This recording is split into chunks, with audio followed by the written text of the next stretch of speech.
frappant aussi dans l'esprit, dans tous les enseignants que vous connaissez, ils ont passé un grand moment de leur vie en étant étudiants au sein d'une organisation très fortement mobilisatrice et formatrice aussi.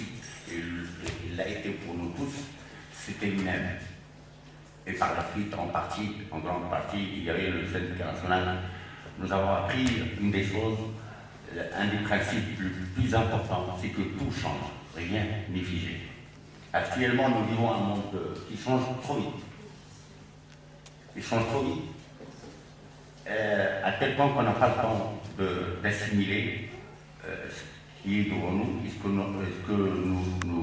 pour lequel on a été formé. Donc aujourd'hui, travailler dans un secteur privé ou bien public, c'est exercer dans un contexte marqué par la complexité, notamment. Ce changement, donc ce contexte changeant, il est marqué essentiellement par la complexité. Cette complexité implique des interrelations qui sont multiples, de nature différente, et qui agissent et réagissent en même temps entre le monde du travail et l'environnement, et qui imposent à l'employé de comprendre, de s'adapter, d'être polyvalent, de communiquer, d'être un professionnel compétent pour être reconnu dans ce monde. Il faut donc gérer de l'incertitude et du changement, car le contexte du système évolue très vite. Voilà. Alors, j'aimerais passer rapidement, je vais un peu parler, mais un thème qui m'est très cher, mais qui est très difficile actuellement, c'est le monde de la notion de complexité. Actuellement, nous vivons dans un monde complexe. J'essaierai de définir ce que c'est la complexité rapidement. Il a été défini par des sociologues, mais aussi par des physiciens, des chimistes, des biologistes, des mathématiciens, etc. Et il est défini par les sociologues comme un tissu de constituants hétérogènes qui sont inséparablement associés. Sa théorie de la complexité a actuellement constitué un outil le plus puissant et le plus utilisé dans le monde pour l'analyse aussi bien dans les domaines des sciences sociales que dans les domaines des sciences économiques, que dans les domaines des sciences exactes. Donc il se trouve à l'intersection de plusieurs théories, la théorie de l'information par exemple, la théorie de la cybernétique, la théorie de l'organisation, etc.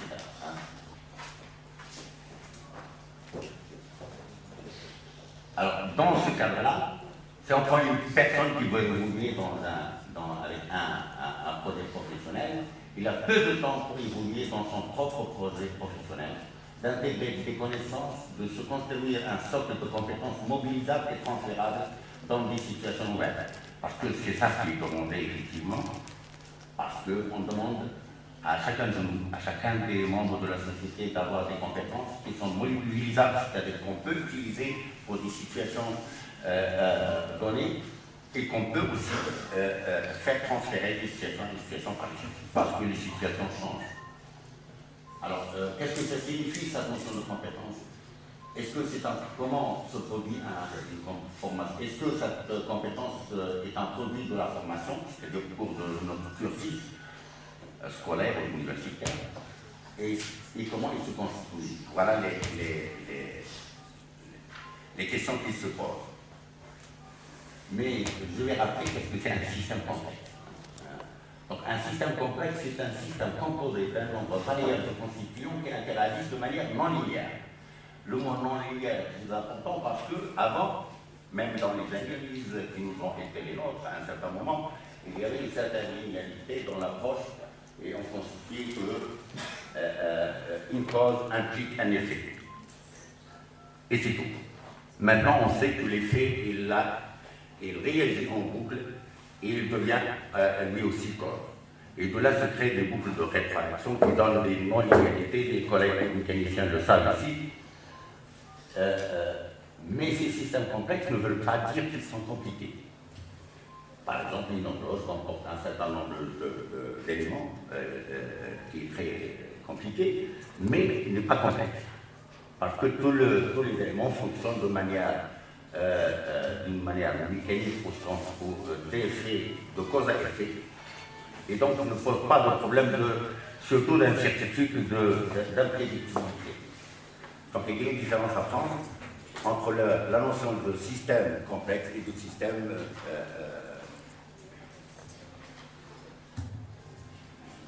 Alors, par quoi est caractérisé un système complexe?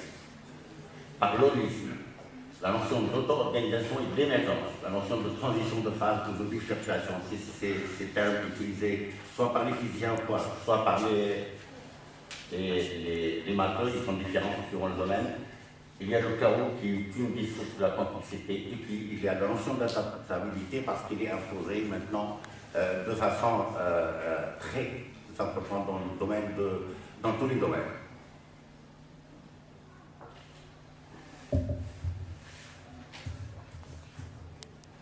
Alors, quelle notion de l'holisme, c'est tout marche de façon, tous les éléments concourent de façon simultanée pour réaliser, pour donner un certain comportement. Donc il est impossible de découper le système en plusieurs sous-systèmes parce que le tout reste un tout. On ne peut pas le découper en parties. Vous allez voir que ces notions, on les retrouve partout. On les retrouve partout. Hein. C'est pas purement scientifique. Comme vous voyez, donc il y a l'image ici qui correspond au travail coordonné, hautement coordonné des abeilles pour contenir le nid et produire du miel. Il y a l'auto-organisation et l'autonomie. L'auto-organisation, c'est en général quelque chose qui apparaît lorsque vous avez un système en évolution, et donc il devient, après un certain moment, il évolue en fonction des contraintes extérieures, de ce qui est extérieur, de l'influence extérieure, mais à un certain moment, il devient autonome parce qu'il peut prendre des décisions à lui seul sans être influencé, totalement influencé, mais il n'est pas indépendant. Donc c'est des notions qu'il faut, séparer. Autonomie ne veut pas dire indépendance. Il y a des propriétés émergentes. Là, on voit apparaître une nouvelle notion de système de parties. Quand vous mettez ensemble plusieurs parties et qui travaillent ensemble, qui collaborent, il apparaît une nouvelle propriété qu'on appelle propriété émergente. Cette propriété n'aurait pas, ou cette fonction n'aurait pas existé si chaque partie travaillait seule. C'est en les mettant ensemble qu'ils produisent quelque chose de nouveau et qu'on appelle propriété émergente. Évidemment, ceci ne pourrait se produire que si chacune des parties oublie un peu ses individualités. Donc de là, nous trouvons que le système, il est sur le plan propriété émergente, il dépasse les parties, la somme des parties. Mais sur le plan des individualités, il est inférieur à la somme des parties. Donc un système, c'est pourquoi également, très grand sociologue dans ce domaine, il a dit qu'un système est supérieur à la somme des parties, mais il est en même temps inférieur à la somme de ses parties. Donc voilà, c'est ce qui est résumé ici. Donc le système est plus que la somme des parties qui le constitue, mais il est en même temps moins que la somme de ses parties. Et ceci, ça influence notre façon de voir, notre façon de concevoir le monde aussi. Hein. Donc, une des notions, des caractéristiques de ces systèmes complexes, c'est la transition de phase ou la bifurcation. Il y a une métaphore que l'on connaît assez souvent et que l'on énonce de la façon suivante. C'est l'effet papillon. Un battement d'aile de papillon à Rio de Janeiro peut produire de la pluie ou du vent en Chine le lendemain.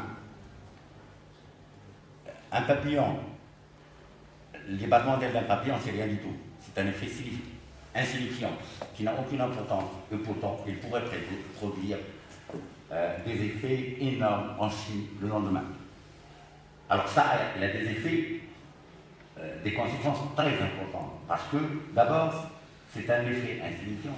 Jusqu'à maintenant, on a considéré que ce sont les faits signifiants ou consistants ou les paramètres signifiants ou consistants qui ont de l'importance dans l'évolution d'un système. Maintenant, il apparaît que des effets dans des circonstances données, des effets négligeables, qui semblent être négligeables, peuvent avoir des conséquences catastrophiques énormes, d'une portée énorme, dans l'évolution d'un système.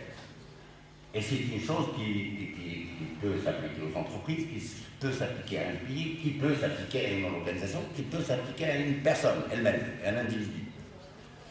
D'où l'introduction de l'incertitude. L'incertitude, c'est important parce que nous, comme il y a des paramètres non maîtrisables, qui sont insignifiants, qui peuvent influencer de façon consistante l'évolution d'un système, c'est que le système devient très difficilement maîtrisable et très difficilement contrôlable. Donc c'est pourquoi, quand on avance, il faut avancer de façon un peu en faisant très attention. Il faut avancer un peu, faire ses calculs, avancer un peu plus, ainsi de suite, comme dans un brouillard. Donc voilà l'effet. Il y a ensuite le chaos. On a très souvent entendu ce mot chaos. Il y a des spécialistes ici très reconnus à l'échelle internationale qui ont travaillé, des collègues mécaniciens qui ont travaillé sur le chaos. Je citerai notamment Belhaq en mécanique. Il a des conséquences, c'est un peu compliqué. Je ne veux pas rentrer là-dedans. Le chaos, ça se définit comme étant l'ensemble de tout ça. C'est une situation où le système devient chaotique, c'est-à-dire caractérisé par une évolution comme un système attracteur, il attire le système plutôt comme un état attracteur, etc., qui est caractérisé par l'incertitude et par un ensemble de choses. Donc je ne m'attendais pas. Et puis il y a l'adaptabilité. L'adaptabilité, c'est une notion que l'on voit apparaître un peu partout. Parce qu'un système qui évolue, qui est vivant, comme une organisation, comme une personne, il doit s'adapter. Et il s'adapte. De là la notion en même temps, comme vous voyez, la notion de coévolution. Quand nous disons qu'un système évolue sous l'influence d'un autre système, cela nous va. Avant, on disait qu'on évolue parce qu'on est influencé par des contraintes extérieures, par un autre gros système en général. Maintenant, il n'est plus admis. Cette façon de voir n'est plus admise maintenant. Maintenant, on dit qu'à chaque fois qu'il y a évolution d'un système sous l'influence d'un autre, c'est que l'autre aussi est influencé. Et donc on parle de coévolution et on ne parle plus d'évolution simplement. Il y a coévolution. Voilà, donc c'est. Je reviens à cette notion de compétence. Il existe donc dans ce cadre-là que j'essaie d'introduire la notion de compétence et ce qui est demandé aux gens de maintenant, aux personnes qui vivent dans cette société moderne. Il existe plusieurs façons de voir, plusieurs modèles pour définir, pour appréhender la notion de compétence. Par exemple, une des définitions, c'est un système intégré de connaissances, d'acquis, d'expérience et d'évolution personnelle. Donc on retrouve un ensemble intégré. Donc d'où la notion de vision globale, du système dans sa globalité. Il ne faut pas le prendre comme une partie, toute seule. Donc il y a la notion d'ensemble intégré, c'est important, de connaissance, d'acquis, d'expérience, d'évolution. On retrouve la notion d'évolution personnelle propre à un aspect donné de la profession, par exemple, exercée, ou de l'activité exercée, qui, lorsqu'il est cet ensemble, je veux dire, il est mobilisé en situation concrète, permet de faire appel à des habiletés cognitives, psychomotrices, organisationnelles et techniques. De manifester, donc on voit que tout ça c'est dans la notion de compétence. Il y a la notion d'organisation, de défis de nature psychomotrice, etc., des habiletés cognitives, de manifester des comportements socio-affectifs, etc., adaptés. Le tout travaillant en synergie, ensemble, de manière coordonnée, donc voilà, une définition.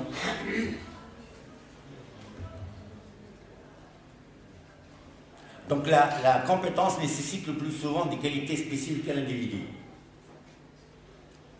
mais qui sont valorisées par des connaissances et des apprentissages acquis en formation et l'expérience en milieu professionnel pour traiter efficacement un ensemble de situations liées à son emploi ou à à un domaine d'activité donné.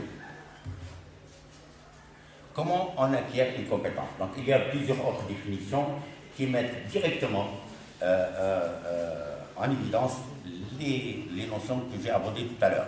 Comment on acquiert de la compétence? D'abord, comment nous pouvons savoir qu'un étudiant, par exemple, puisque nous adressons cette journée dédiée essentiellement aux étudiants, nous disons qu'on dit qu'un étudiant démontre de l'acquisition d'une compétence, d'abord en manifestant sa capacité de faire face à des situations de problèmes semblables à celles de la réalité du milieu du travail. Ça veut dire que un étudiant doit toujours s'imaginer normalement que dans la situation du travail, voilà ce qui se passe. Dans les études, voilà ce qu'on fait, etc. Mais il ne faut pas qu'il s'arrête là. Il faut qu'il aille plus loin et essayer d'être, donc, avoir l'esprit critique, l'esprit d'initiative, etc. Travailler en groupe, on va le voir tout de suite, tout à l'heure. Il doit pouvoir tenir compte des diverses dimensions encore, les diverses dimensions qui sont mises en cause dans un problème donné. Il doit pouvoir mettre en place aussi des actions qui sont appropriées, adaptées et efficaces aussi. Pas des actions qui sont sans efficacité et qui font perdre beaucoup de temps et beaucoup plus d'énergie. Et par-dessus tout, l'étudiant doit démontrer qu'il est un citoyen. Un citoyen, il ne travaille pas pour son bien-être seulement, pour être demain bien payé. Il travaille pour le bien de toute une société, comme il a été relevé dans le rapport que j'ai introduit tout à l'heure concernant le gouvernement du Canada.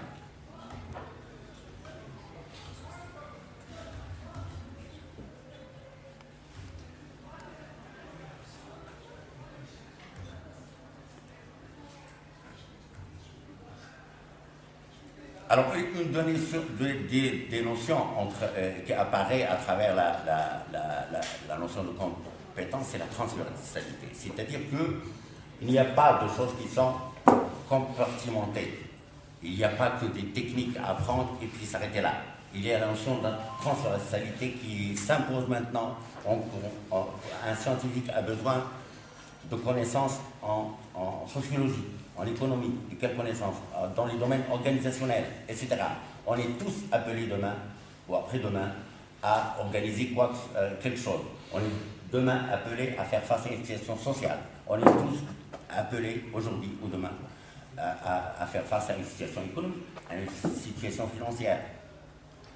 D'où la polyvalence et la notion de transversalité qui s'impose dans les compétences d'aujourd'hui.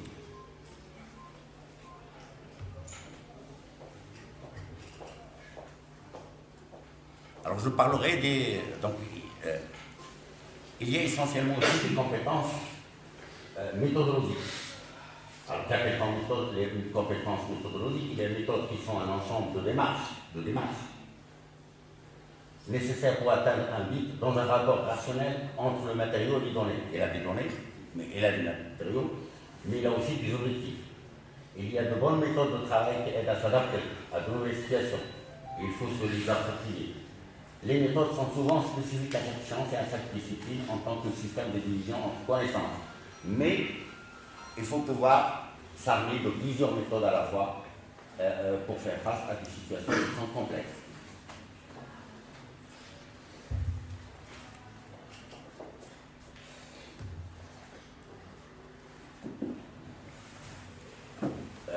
Donc il n'y a pas aussi que les méthodes, les méthodologies, il y a aussi les savoir-faire méthodologiques. On peut identifier des savoir-faire méthodologiques avec des éléments transversaux qui se retrouvent, encore une fois, dans plusieurs disciplines. La démarche, c'est ce qu'on appelle démarche commune pour un problème. Donc il faut se donner des méthodes de travail qui sont efficaces. Appréhender, par exemple, apprendre une leçon. Comment l'apprendre? Facilement. Il faut trouver un moyen d'apprendre une leçon, mais sans perdre de temps. Il faut trouver des méthodes appropriées. Il faut savoir gérer son temps aussi, prendre des notes, etc. Tout ça, ça fait partie de la formation. Ce n'est pas des cours qu'on vous donne, c'est l'expérience professionnelle. Même en étant étudiant, nous sommes en train d'acquérir certaines compétences professionnelles. Lorsque nous apprenons à nous organiser dans notre travail, lorsque nous apprenons à prendre des notes correctement, nous apprenons des compétences professionnelles. Parce que c'est demain.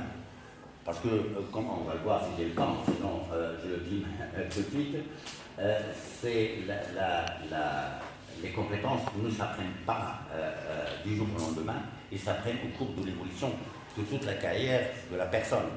Donc on les apprend des fois, il y a des compétences que l'on apprend sans même se rendre compte. Donc il y a des exemples, programmer, faire une recherche documentaire, c'est important, faire un résumé, lire un schéma, un tableau, etc. Et utiliser aussi les moyens de communication.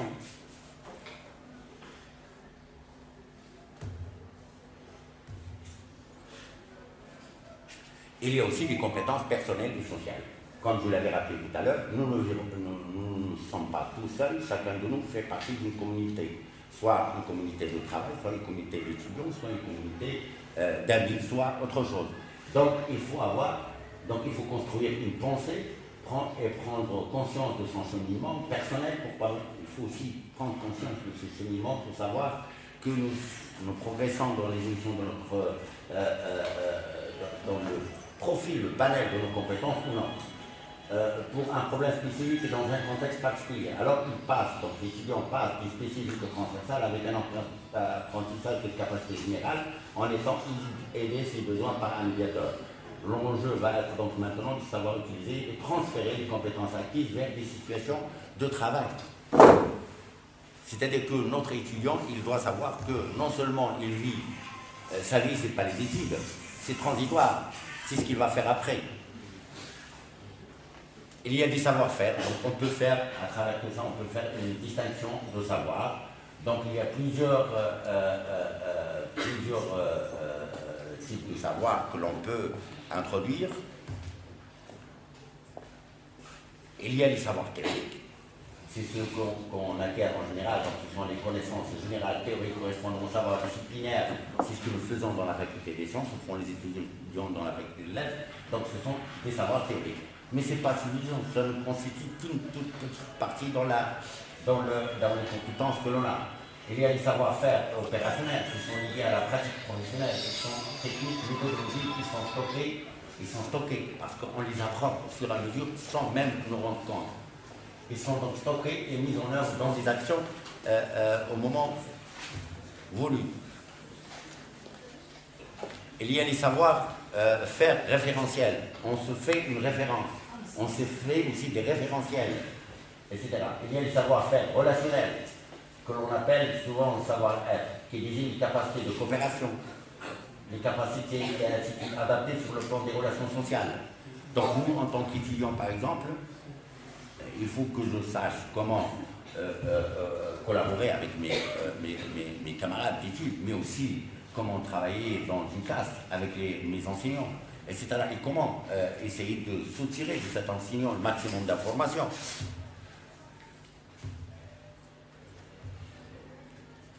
Il y a aussi les compétences, les compétences langagières.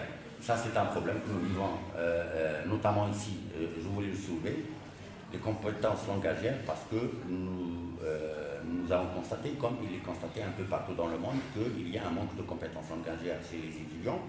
Ce n'est pas tout à fait de leur faute, c'est le système. Donc nous avons relevé les défaillances tout à l'heure, les collègues l'ont relevé. Mais il est admis maintenant que la compétence langagière, non seulement c'est un facteur de réussite des études, mais aussi elle est associée au développement de la méthodologie, au développement intellectuel, et même il est nécessaire pour la réussite dans la carrière future et prochaine, dans l'avenir. Donc ce n'est pas seulement une nécessité actuelle pour la réussite des études, mais c'est une nécessité même dans l'évolution des carrières. Donc, comment construire une compétence? Eh bien, il y a plusieurs processus tenant compte du fait que c'est une évolution et donc ça s'acquiert à tous les moments, à tous les instants, partout, dans les organisations, etc. Donc, il y a des multitudes de façons de construire. Hein. C'est des situations qui se font, se défendent, etc. Mais je donnerai un exemple. Par exemple, au niveau de l'université, il y a de multitudes d'expériences et d'actions au niveau, par exemple, de notre faculté, comme au niveau de l'université. peut y avoir, on a déjà des petites expériences ici au niveau de la fac, mais qui peuvent être généralisées, mais il faut qu'ils soient utilisés aussi dans le bon sens. Dans les clubs disciplinaires, par exemple, je sais qu'ici il y a des clubs qui s'intéressent à telle thématique scientifique, etc., mais dans les associations, ici ou ailleurs, parce qu'en échangeant les idées avec les autres, on arrive à communiquer, on arrive à aiguiser son esprit critique, on arrive à s'accaparer des méthodes nouvelles. Et on apprend aussi des choses nouvelles. Donc le fait de travailler dans des associations, dans des clubs, c'est toujours enrichissant et ça construit la compétence, les compétences, enfin ça contribue à la constitution d'un certain nombre de compétences. Alors je voudrais, pour ne pas trop tarder, on est arrivé maintenant à définir ce qu'on appelle des profils de compétences. Voilà, j'ai commencé par exposé par la nécessité de ressources humaines et de compétences au niveau des ressources humaines, etc. Et je vais finir par ceci. Maintenant, au stade où on est, dans ce monde complexe, les entreprises n'arrivent pas à savoir quel type de profil ils doivent recruter pour un poste. Ils ont un poste, ils ne savent même pas quel type de profil. Donc, il y a des agences privées qui se sont créées. Leur but, c'est d'essayer d'aider les entreprises à chercher le profil pour tel poste. Donc, ils ont un poste, mais ils ne savent pas quel profil ils doivent chercher. Donc, il y a des centres spécialisés, des agences maintenant spécialisées, qui définissent le profil pour une entreprise. Et en même temps, elles aident celui qui cherche l'emploi à trouver le poste qui lui convient. Et même à l'aider pour améliorer certaines de ses compétences, ou à apprendre quelques autres compétences. Donc un profil d'aujourd'hui, comment il est? Voilà, je donne un tableau pour finir.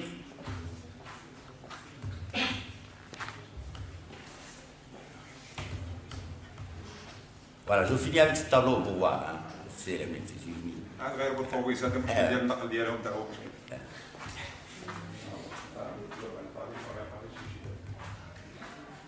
Voilà un tableau type de compétences que l'on demande. Il y a les compétences techniques, ce sont les compétences que l'on apprend dans les universités, par exemple. C'est tout. Mais regardez combien ça constitue par rapport aux autres compétences que l'on demande pour l'embauche dans une entreprise. Et ne croyez pas que c'est relatif uniquement aux entreprises privées. Maintenant, c'est devenu demandé partout, même dans les établissements publics. Donc, il y a les compétences techniques, c'est ce que l'on apprend. Et il y a les compétences sociales, les compétences organisationnelles, les compétences en informatique, c'est devenu essentiel aussi. Les compétences linguistiques, langagières, linguistiques, et les compétences culturelles, artistiques et autres. Voilà un profil type qui est demandé, qui est recherché. Donc les centres ont dressé, les agences spécialisées dans ce domaine de recherche de profil, de définition de profil, voilà, ils dressent des tableaux comme ça. Voilà. Donc les compétences techniques ne constituent qu'un petit volet parmi toutes les compétences requises actuellement. Voilà, merci beaucoup.